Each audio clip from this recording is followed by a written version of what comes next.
Section 1. You'll hear a student asking for advice on her accommodation. First, you have some time to look at questions 1 to 6.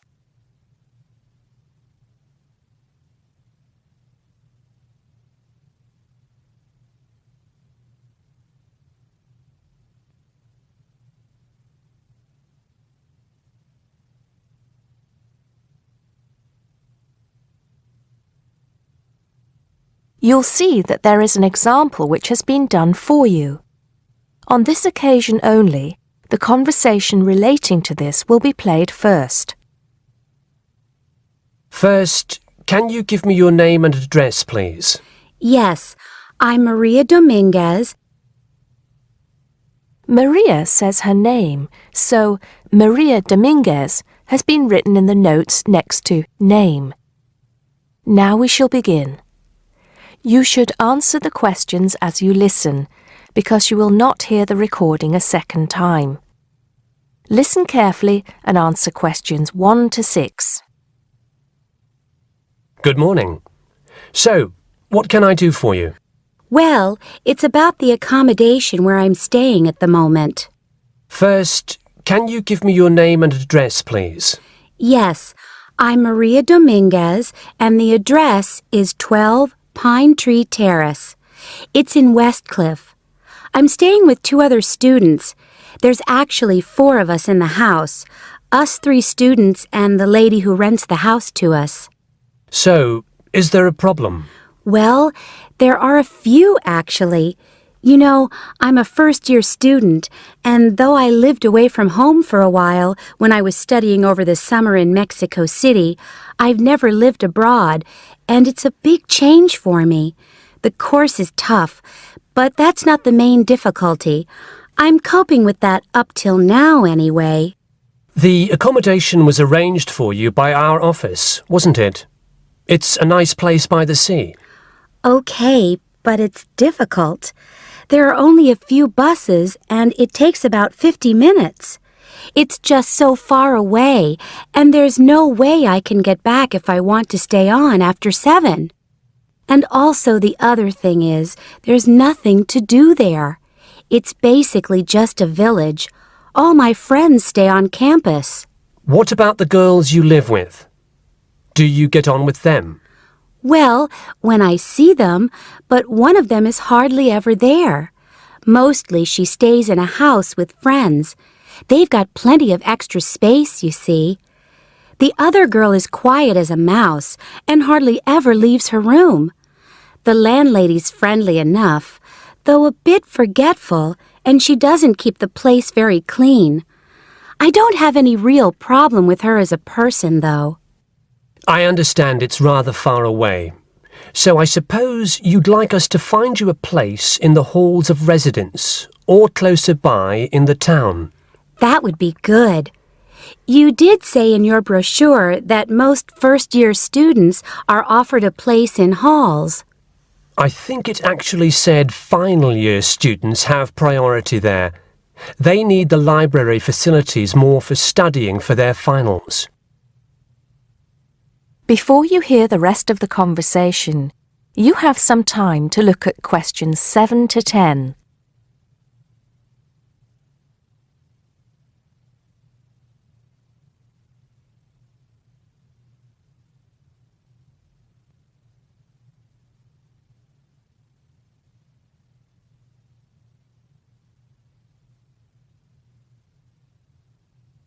Now listen and answer questions 7 to 10. Anyway, let's see what we can do. Just a moment, I'll check what might be free. Sometimes students drop out or move from halls, though we were full at the beginning of term.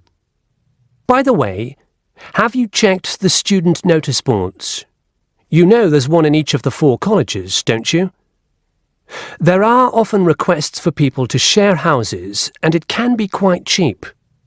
No, I hadn't thought of that, but it's a bit of a risk living with complete strangers. Now, I see there's a room free in Hillside College. That's the one with the tall tower, right? That's it. It's the smallest college and has a reputation for being quite fun. Oh, but it's a shared room. Would you consider that? That's going to be a problem for studying, isn't it? What if she plays music all the time, and maybe we won't have anything in common? Maria, I see you're studying history. So is this girl, Francesca. She's Italian. Well, at the moment I'm doing the General Humanities course, which includes history, but actually I'm planning to change to literature quite soon. That's not the thing, though. I really want a room on my own. Right. I'm afraid I don't see any other openings. There's nothing showing up on the computer, at least on campus. Well, if I have to stay where I am now, I'm going to find it more and more depressing. Here's one more thing we can try. The university owns several places on the Thanet Road and also by the West train station.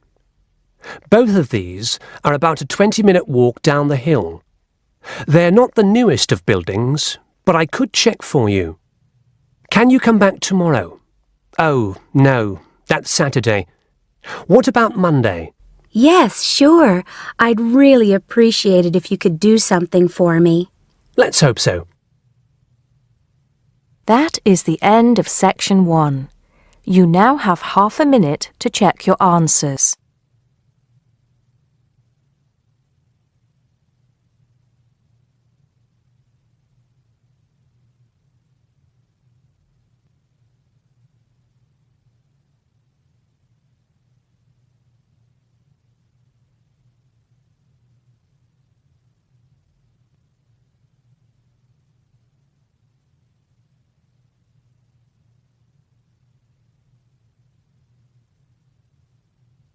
Now turn to Section 2. Section 2. You'll hear a man talking about living and working on Trinidad. First, you have some time to look at questions 11 to 15.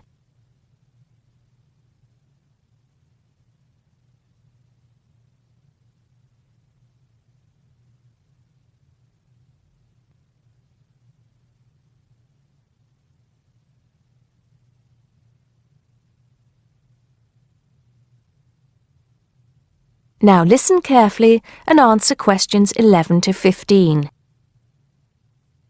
Hi, I'm Steve Pinfold, and I'm here today to tell you about my gap year, which I took about 20 years ago.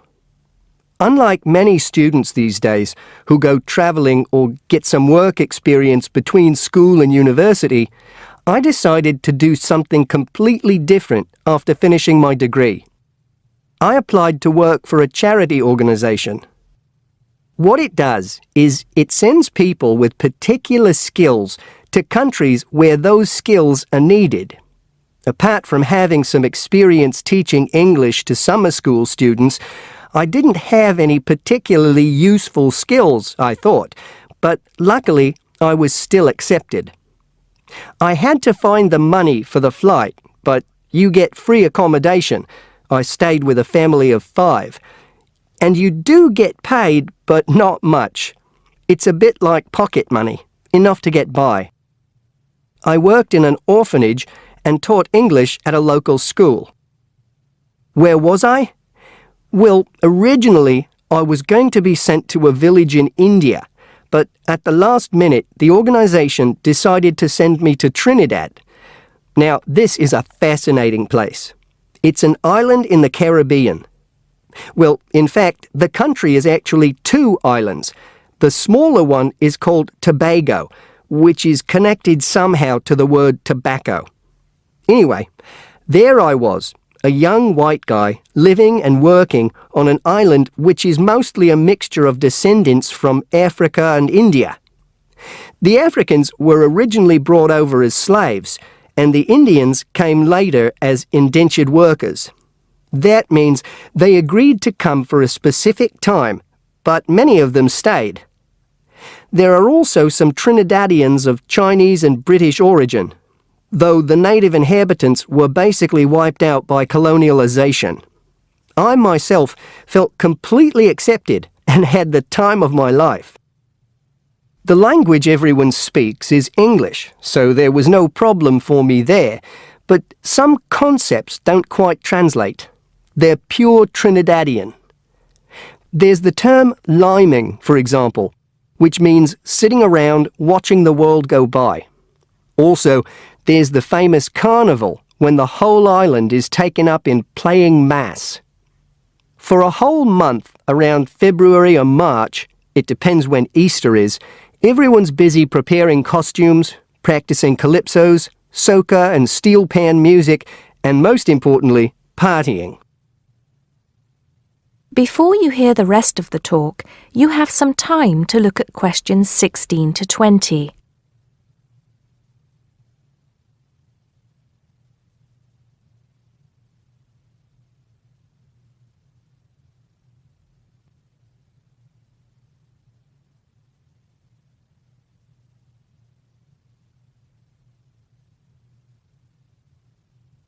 Now listen and answer questions 16 to 20.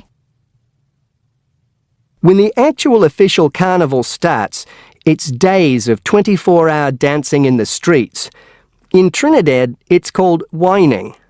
You've probably seen this sort of thing on TV, in the more famous carnival in Rio, or even at the Notting Hill Carnival in London. Many people joined bands, each one of which has a theme. For example, the Sea or Jungle Fever, and they have costumes designed and made to go with the theme. These can cost $1,000 for the king and queen of each band. They're incredible. The whole city is a non-stop party zone, full of colour and sound. It's serious too. The bands are in competition and the winner gets $1 million. Sorry, I got a bit carried away with those memories. Back to my real job there.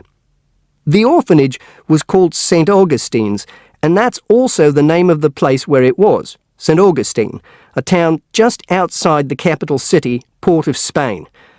I didn't have any particular job description, just to be with the children and tell stories, sing songs and play games. Oh, and we also went camping in the jungle once. I could tell you a few stories about that particular escapade. Every time I arrived at the gate, kids would come running towards me, shouting, with big smiles on their faces.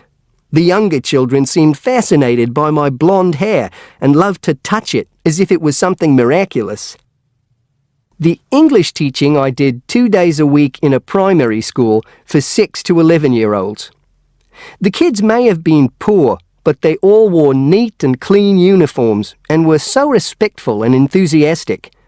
I've now been teaching for many years in different countries, and I still think those were the best students I've ever taught. What else did I do while I was there? I swam a lot. Can you imagine what it's like swimming with dolphins and with pelicans diving into the sea right next to you? More seriously, I trained to be a Samaritan. That's someone who listens and supports people who have problems with their lives. Overall, what I took from the experience was a sense of being in another culture, or rather cultures. As humans, we all share many characteristics, but we express ourselves in various ways. In Trinidad, there are lots of different communities and religions, and so many different kinds of festival to see. Hindu, Muslim, Christian, as well as some rather mysterious African traditions. There are quite a few Rastafarians too. Trinidad is, as Americans are fond of saying of their own country, a melting pot, where everybody is greeted warmly. Go and see for yourself. I'm not sure how it's changed since I was there, but I'd love to find out. That is the end of section 2. You now have half a minute to check your answers.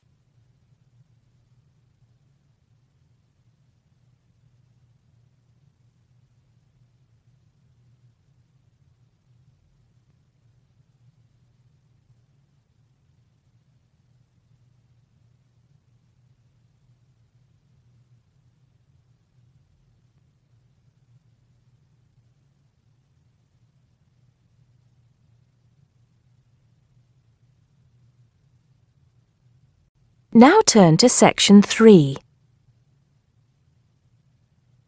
Section 3. You'll hear two students talking about different aspects of their university. First, you have some time to look at questions 21 to 26.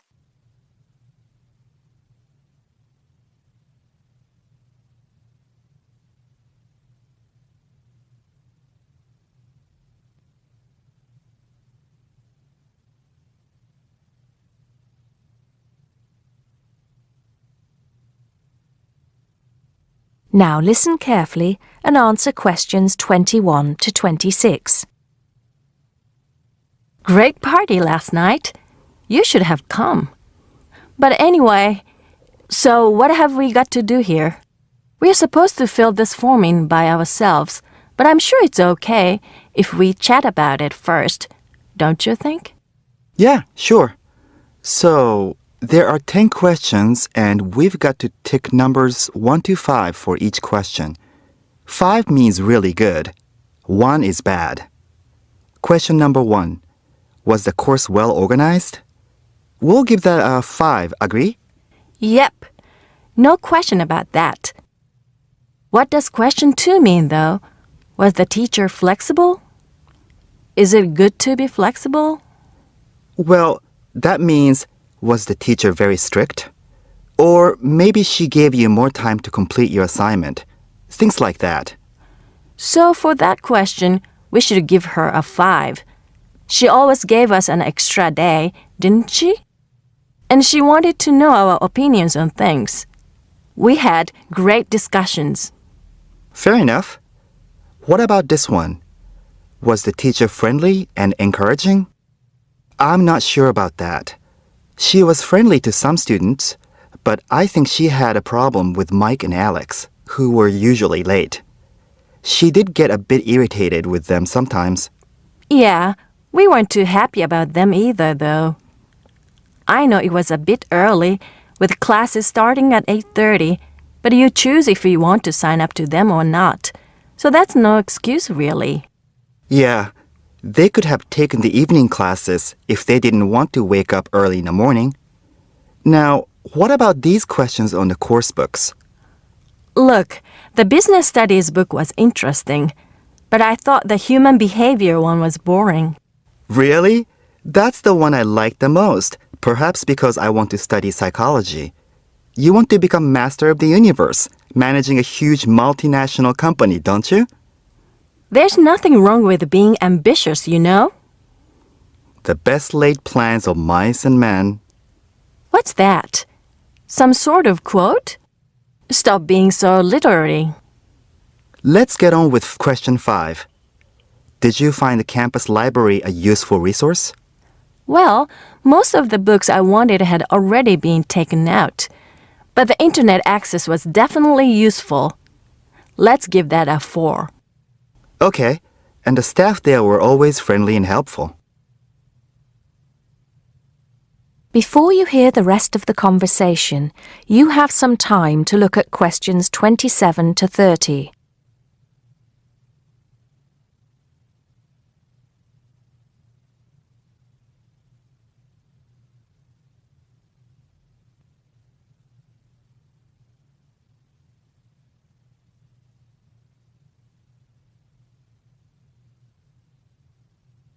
Now listen and answer questions 27 to 30. Now, what's this? You know, they keep going on at us about how we don't use the off-campus library enough. I suppose this question is to test if we know where things are there. So here's a plan of the library. You use it more than me. I've only been there once, actually. You tell me. Right. So as you go in, the librarian's desk is on your right. Directly opposite is the section for new publications, new books the college has acquired. Some of them are actually written by our own teachers, interestingly enough. Then there's lots of seating and the computers. Behind that, we've got the periodicals, newspapers and magazines. And that's before the reference section. You know, with the books you can't take out. Dictionaries and encyclopedias? That sort of stuff. Now, I do know where the management section is. It's right at the end on the left, isn't it? Just before the stairs up to the lecture theater. No. Sorry. Management and business studies, along with marketing, are all, as you said, at the back, but on the right. Oh, so what's on the left then? That's the fiction section, or literature. Now, if you want to photocopy something, where do you go? I think I remember. Isn't it one of the rooms after the entrance on the right? Yeah. It's between the multimedia room and the seminar room. They're all behind the librarian's desk. What about the toilets? For those, you have to go downstairs. That's where the computer studies section is too, for some reason. Let's get on with the next question. That is the end of section 3. You now have half a minute to check your answers.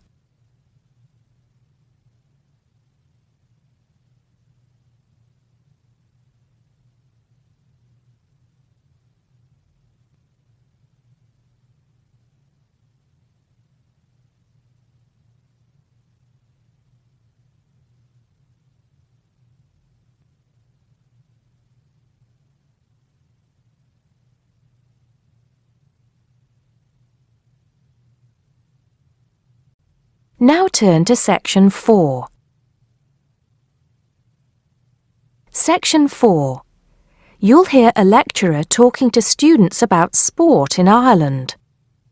First, you have some time to look at questions 31 to 33.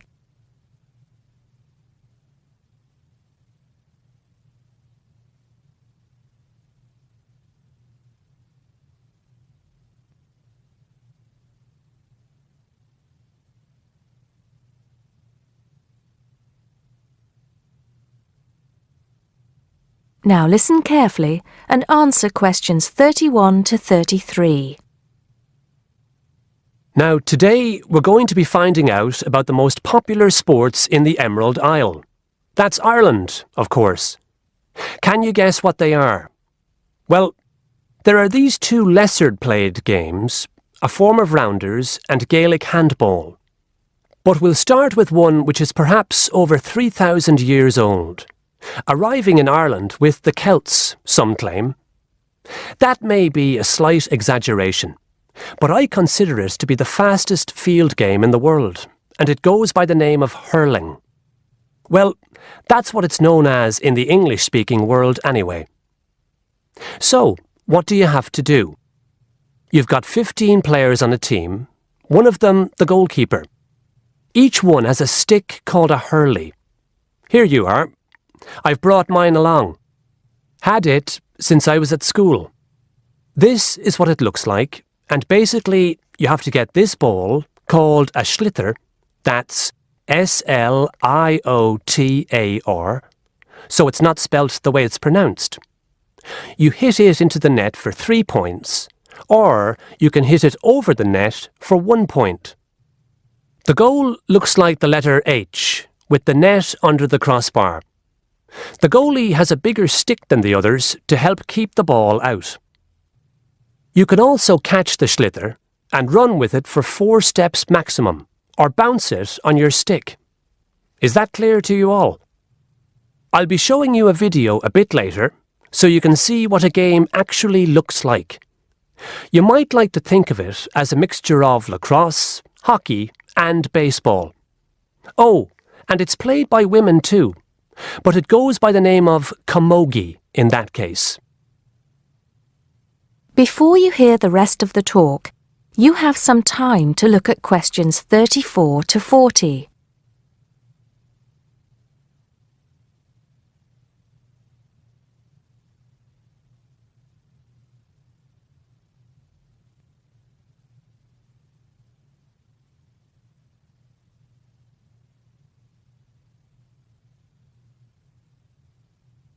Now listen and answer questions 34 to 40.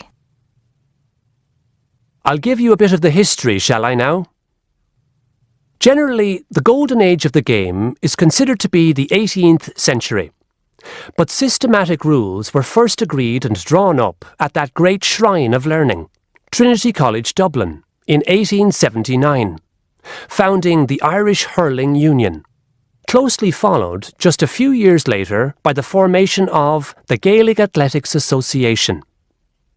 With greater organisation last century, the All-Ireland Hurling Championship got off to a flying start, and I'm proud to say that my own native city of Cork has won more than 20 titles over the years. But then, so have Kilkenny and Tipperary. Is it only played in Ireland? No. Well, it is the only country with a national team at the moment, but you may be surprised to discover there are hurling clubs in London, as well as in America and Argentina, to name just a few. The other game I'd like to take a little time to introduce you to is Gaelic football, which is played on the same pitch as hurling with the same number of players. But there's no net. You just have to get the ball over your opponent's goalposts. And you can do that by kicking or punching the ball. However, you're not supposed to do that to the players, I might add.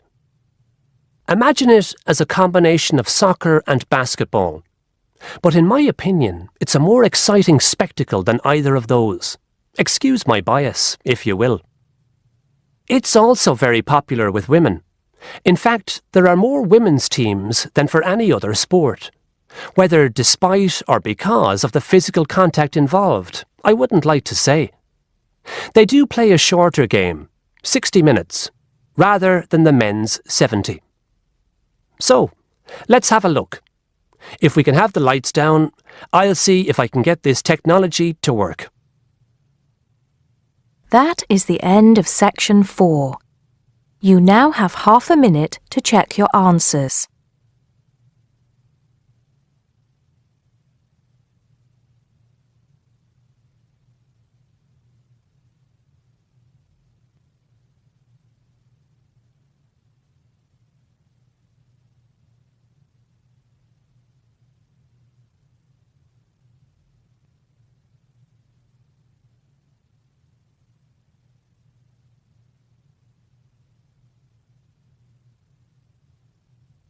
That is the end of the listening test.